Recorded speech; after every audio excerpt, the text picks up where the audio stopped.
李超老师，我认识他这么久，我印象最深刻是他曾经讲过，他是五音阶自耕农。音是那个阴阳的阴。在音系书写里面，其实就是为弱势者或是边缘发声。那李老师说，我自己来自番仔林，我其实就是跟弱势者是一起的，是一体的。这是我认识的李老师。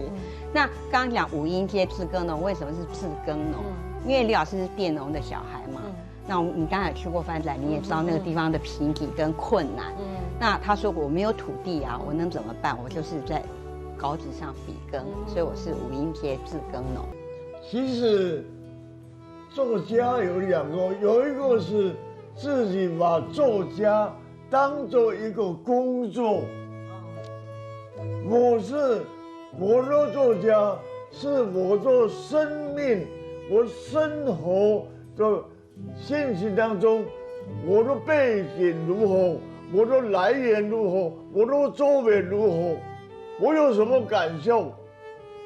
那个时候呢，提出我的想法，就是说你写这个的，因为写过里面，我发现我活得很有意思。我有这种东西，你有吗？你经历这些吗？当你面对苦难的时候，你怎么处理？你写了你要有很多答案。